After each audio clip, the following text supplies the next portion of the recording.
Ele é um fundo multimercado, mas tem achado tanta coisa barata na bolsa que praticamente virou um fundo de ações. Conheça o SRM Êxodos Plus, o fundo que ficou muito direcional em bolsa, e você vai saber as empresas preferidas dele. Confere aí.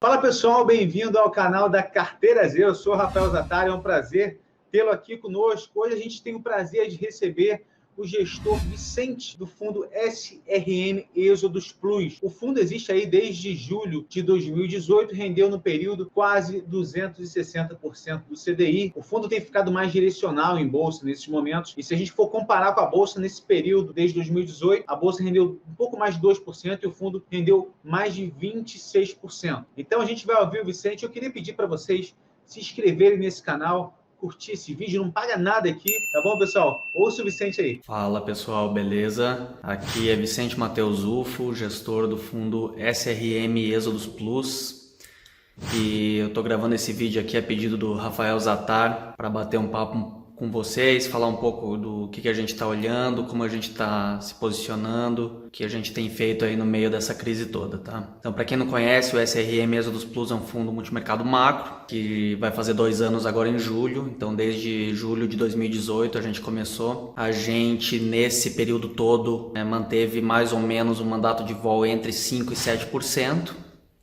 tá? Com posições bem diversificadas em várias classes de ativo, né? Então, câmbio, juros, bolsa, bolsa local, bolsa internacional. E no primeiro ano de vida dele, então até meados do ano passado, a gente teve um pouco de crédito também, que é a expertise da SRM. Então a gente tinha aqui uma parcela do fundo alocada no fundo de crédito aqui da casa, tá? Mas com o achatamento dos spreads ano passado, a gente achou que não fazia mais sentido manter isso num fundo multimercado. Então a gente decidiu zerar essa posição mais ou menos em agosto do ano passado, tá?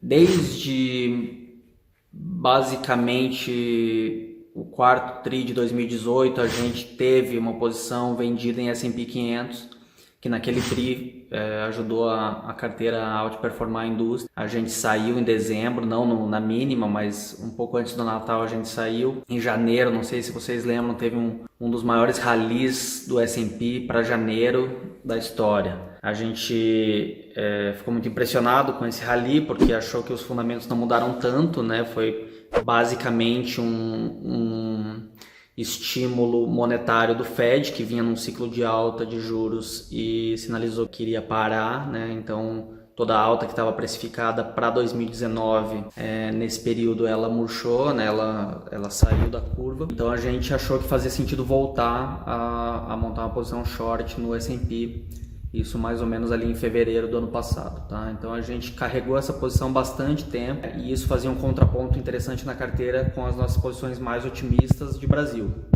Então a gente tinha sempre uma posição em ações do Brasil aqui entre 10% e 20% da carteira, e às vezes a gente aumentava essa exposição via índice, né, chegando até uns 30% da carteira, mais ou menos entre março e julho do ano passado. Em julho, que o índice bateu ali naquela faixa de 105 mil, a gente achou que já estava um otimismo muito grande precificado, e a gente decidiu reduzir bem as nossas posições de ações, ficando mais no dólar ou nos juros. Então, segundo semestre do ano passado, a gente acabou não participando do rally que teve na bolsa, como a maioria dos fundos participou. A gente estava um pouco mais conservador, né? Então a nossa performance foi mais próxima do CDI. A gente tinha a cabeça muito preocupada aí com o excesso, né, de alavancagem, com o fim de ciclo nos Estados Unidos e com os níveis das bolsas mundo afora. Não tinha nada de vírus ainda no cenário, mas a gente já tinha essa preocupação por conta do Bubblenomics, que a gente chama, né? Então, que é um excesso de estímulos dirigindo os preços de ativos para níveis que não seriam tão altos se não tivessem esses estímulos, né? Então a gente julgava, de certa forma, artificial o preço das bolsas, principalmente, né? E recentemente também de vários ativos de renda fixa. Bom, no começo do ano a gente começou com bastante volatilidade, já com a questão do Irã, né, que teve o assassinato daquele general bem nos primeiros dias ali, e a história do vírus foi se desenvolvendo na China ao longo do mês de janeiro. A gente já tinha boa parte da carteira vendida em S&P 500, estávamos neutros em ações locais aqui na Bovespa, e a gente começou o ano comprado em dólar, e isso garantiu uma boa performance para a gente em janeiro, e a gente achou que ali no 3,30, 3,40, né, hoje, desculpa, 4,30, 4,40, que hoje parece até absurdo, a gente já achou que fazia sentido zerar, que o real já estava muito depreciado em relação principalmente aos pares, o que a gente julgava ser o nível de equilíbrio dele, né? Lógico que esse nível de equilíbrio no nosso modelo aqui mudou também, né? De fim de janeiro para cá, porque a gente teve uma deterioração extra de commodities, a gente teve uma super deterioração agora recente do CDS Brasil, embora aí recentemente agora em março também a gente teve um aumento do diferencial de juros entre o Brasil e os Estados Unidos, o que faz esse nível de equilíbrio ainda está bem abaixo do nível atual aí de 5,20 mais ou menos que está agora, 5,10 que está agora. Janeiro e fevereiro, então, por conta da nossa posição mais bearish nos Estados Unidos, a gente conseguiu ter uma performance interessante e acumulamos aí 6% de rentabilidade entre janeiro e fevereiro. E durante o mês de março, aí mais ou menos lá pelo dia 10, acho que foi, se eu não me engano, o primeiro ou segundo circuit breaker que teve, a gente achou que o S&P já estava no nível que precificava de maneira razoável um equilíbrio da economia americana no longo prazo, né? O que eu quero dizer com isso? A gente já imaginava que viria esse nível de estímulo bem excessivo, né? Que de fato está vindo, tanto para garantir liquidez quanto para garantir manutenção de empregos e um crescimento econômico razoável aí perto do que o Fed acredita ser um potencial, né? E isso coordenado com vários outros bancos centrais, mundo afora, a gente já suspeitava, até se eu não me engano, em algum comentário no Twitter ou no LinkedIn eu falei isso, que viria aí um mega pacote de estímulos global e tal. E de fato veio, e a gente já meio que tentando se antecipar a isso, zeramos as posições pessimistas, né? Capturamos aí boa parte da queda, mas olhando de hoje, né, acabou sendo mais ou menos metade do movimento, né? Então a gente zerou ali o S&P por volta do 2.700, né, imaginando que esses estímulos fariam um efeito muito maior do que fizeram.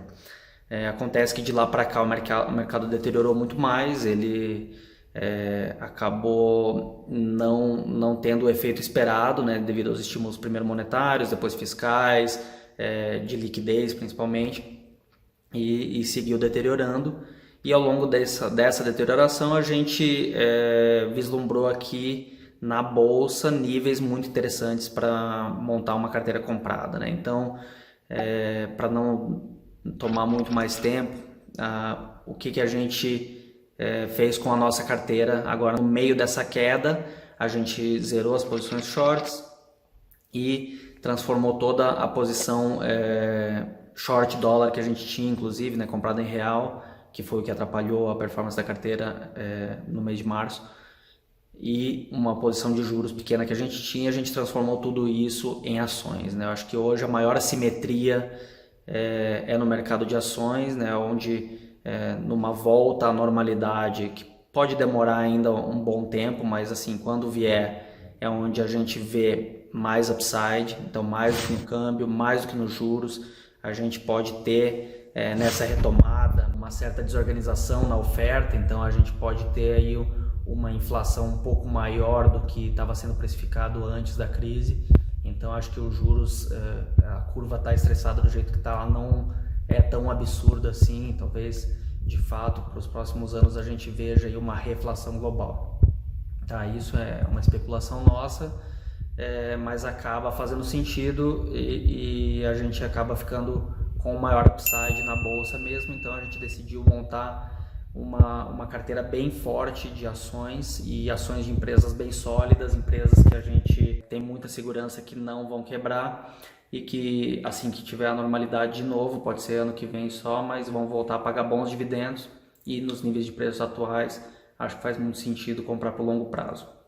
Então o nosso multimercado praticamente se transformando num FIA, né, esse mês, até lendo a carta que o Verde soltou semana passada, eu vi que a cabeça do Stuhlberger está bem parecida também, então uma maior exposição de ações em 10 anos. A gente está com essa cabeça também, que o maior upside daqui para frente vai ser no mercado de ações. Então a gente montou uma carteira com mais ou menos uns 20 papéis, empresas bem robustas, né? Então Petro, Vale, bancos, empresas grandes, bastante utilities também, que podem sofrer bastante no curto prazo. Então a gente vê aí né, um curto prazo complicado, a gente tem que aguentar o tranco, montar uma carteira sólida que vá dar um bom retorno lá na frente quando você olhar, né, o ex-post. O Rafael perguntou quanto de caixa que a gente está. A gente está mais ou menos entre 15% e 20% de caixa hoje, então para uma carteira de multimercado a gente está bem agressivo, até a nossa vol, que era entre 5% e 7%, vai aumentar, já está aumentando, vai para uma vol mais parecida com uma carteira com um fundo de ações, né? Então algo entre 10% e 15%. Eu acho que faz sentido a gente ter esse nível de volatilidade maior, primeiro porque a volatilidade do mercado está maior hoje, e segundo porque é uma carteira que vai ser mais sólida daqui para frente, mesmo se voltar uma situação de inflação, a gente tem boas empresas na carteira que vão também se aproveitar de repasse de preços, etc. Então acho que é isso, eu estou à disposição, estou no Twitter, quem quiser me adiciona lá, Vicente Mateus Ufo, e obrigado, até a próxima. É isso aí, pessoal. Espero que vocês tenham gostado aí das perspectivas do gestor com relação até ao cenário. O fundo mudou um pouco a estratégia nesse período. Acho que deu para perceber bem nas palavras do Vicente aí. Queria pedir para vocês curtirem esse vídeo, compartilharem com os amigos, com as pessoas que se interessem nesse assunto. Se o pessoal não se interessar, compartilhe também, que é bastante necessário. Tá bom, pessoal? Forte abraço. Até a próxima.